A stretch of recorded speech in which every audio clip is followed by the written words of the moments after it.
But anyway, it is quite an amazing sight. Um, I will post a separate video of it because it is quite lengthy.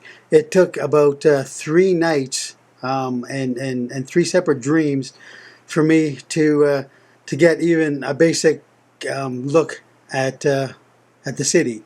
The first night, I was outside the city. I saw it from a distance, and the spirit drew me closer to the walls. And then the second night, I moved from the walls into the inside of the city. And then the third night, I flew around the city and saw the temple and things there. But I will post that separately because since I had that dream, I made a lot of sketches and a lot of pictures of the things that I saw. And I will I'll post them because it's quite an amazing thing anyway. The city in heaven and the temple in heaven and the whole layout and things like that. Okay, anyway, on to the next. Let's see, what else? Oh yeah, I already posted that one vision about going to Hades with the classrooms, with the different levels, and the house and the recovery room. I posted that one already, and I will post that other vision that I had about the lake of fire. Um, and what else? Oh, I had an afternoon vision once. Again, I was just sitting on the couch, and in front of me, projected in front of me, was this image like a movie screen, but it was all sort of soft focus around the edge and was kind of oval shaped. And what I saw, I believe, was the piece of land that the Lord will be giving me during the 1,000 years of peace. The whole vision started off as I was uh, I was flying over top, or the camera view, if you will, was flying over top this great big huge vast field of something that had been planted and was growing, and there was great big long rows of this green vegetation. I'm not sure exactly what it was what was being grown there, but the camera moved past that, and then it went to the edge of this what I can only describe as a cliff. So it went from a prairie landscape down to this cliff about 300 feet down, and it was all rocky on the side. And then down in the valley, you could look up top where you just came from, and it looked like a mountain. But you knew once you got to the top, it was this prairie field. But down in the valley, um, it looked like you were surrounded by mountains. And there was a big river around the middle of this, and it was kind of like a marshy kind of land, but not the kind of marsh that is yucky and gross. This is kind of like a wetland, and there was large ponds there, and this river, it went all the way down to a larger lake, and from the lake it went out to a larger body of water, probably an ocean or something. But anyway, in this valley, it was about maybe a quarter mile from one end of the what looked like a mountain, and on the other side, what also looked like a mountain.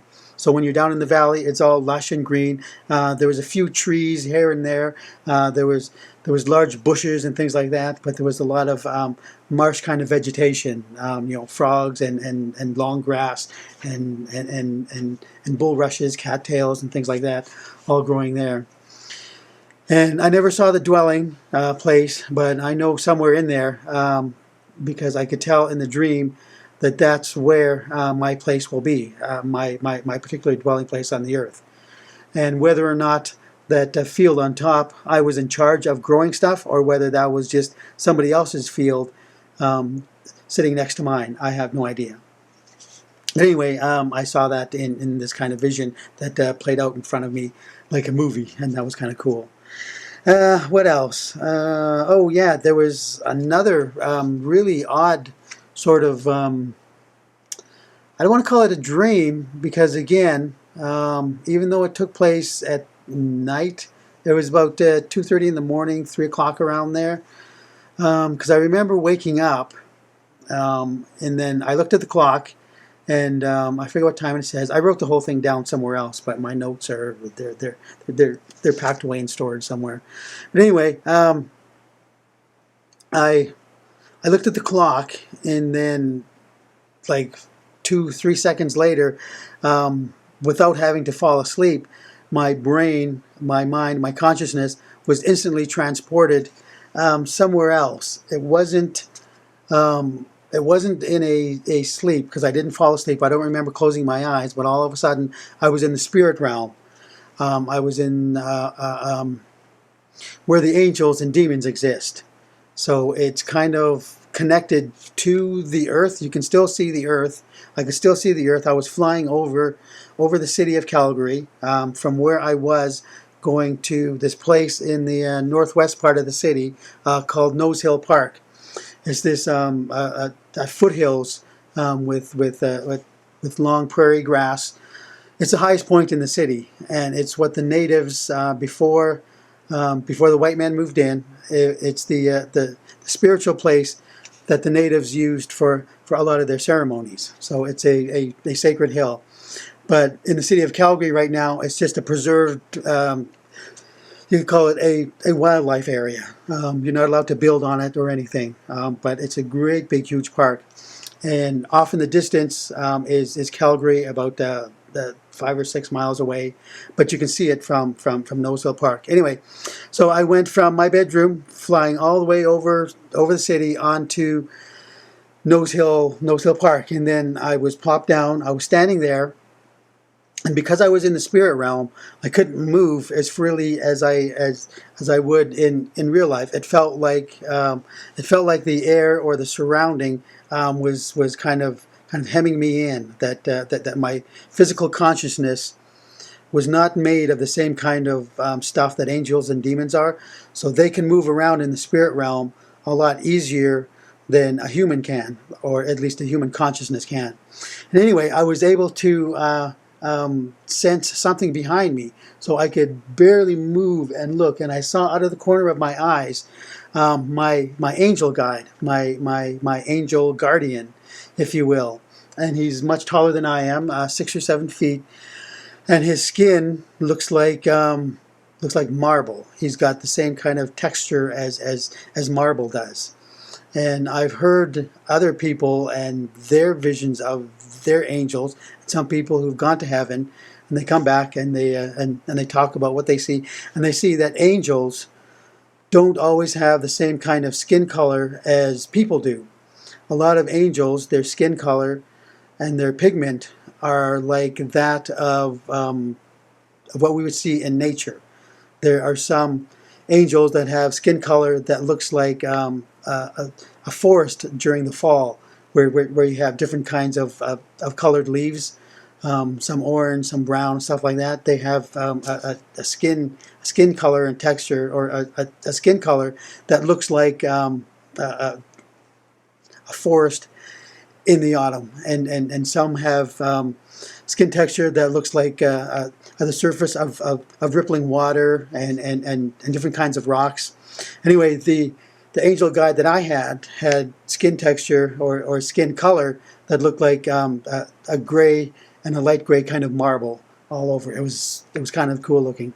Anyway, while I was there, the angel grabbed my shoulders. He held onto my shoulders.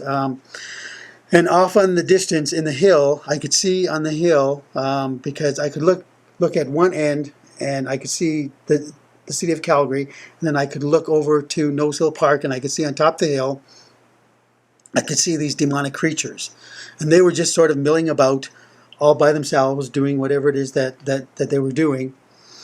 And these creatures, they looked like, or they looked similar to those crazy giant insect bugs on that movie, Starship Troopers. They looked something like that. So there was a whole bunch of them, about 5 or 6 of them, sitting on top of the hill, and they were just sort of milling about, talking about whatever it is they were talking about. Then all of a sudden they noticed that I was there. And because I wasn't part of the spirit realm, of the spirit dimension, I was an invader. I was an outsider. And because of that, I was a target. I was something that they could destroy, or something that they could pick on, or something that they could attack. And so they did. About 5 or 6 of them started charging down the hill, charging towards me. And as they got about 15, 20 feet away, again, that invisible hand came down and it crushed them. And it would crush one, and then another one would come, and then that invisible hand would crush another, and it would crush another, and soon all these bodies were piled up. And these demonic creatures were about 15 feet high and about 15, 20 feet wide as they were attacking. And so they piled up in front of me as they came closer and were crushed by this invisible force. And then the angel took me by the shoulders, and we lifted up off the ground, and we flew over a different kind of landscape. And that particular landscape, I surmised, was not an earthly landscape, but more of a time landscape, that we were going forward in the future. And I saw a particular kind of house, and I saw a pathway with a bridge over it. And I still haven't totally understood what all that meant, whether that's still something to come in my future, or whether those images represented things that have already happened in my life, different jobs that I had, different courses in my life that I had to take, bridges to cross, and sights to see, places to live, and things like that. That could have been, but anyway, it was an amazing thing to see all that. And then once we landed on that landscape of time, future time, and then I woke up. Let's see what else. And then I've had another vision about being in heaven, but I was in the stables of heaven, in the a farm where they keep the horses, where they keep the angelic horses. Some of the horses they have wings like a Pegasus. Some of them just look like regular horses. But they're all huge, giant horses. They're all giant-sized horses, able to accommodate angels. And most of the angels I saw are 7, 10 feet high, and some are 20 feet high. Some are like really, really giant size. And so larger horses, like those kind of horses. I'm not sure what the breed is, but they're a really large horse with the hairy feet and stuff like that. They all look like that. And other visions that I saw, some of the horses, they fly with the wings that they have, and some of them fly just by galloping on the air, and when their hooves hit the ground, or when their hooves hit the air, it creates a fire. So there's a fire trail behind them as they fly in the sky. As they're galloping in the sky, they create fire and stuff like that. And what else was there? So I was in the stables of heaven, and I believe I saw the horse that I will be getting during the time before we all head down to Armageddon. Because some of the people, some of the regenerated, after the wedding feast, will join the angelic forces to come down to earth and wipe out the one world army at Armageddon before they destroy Jerusalem.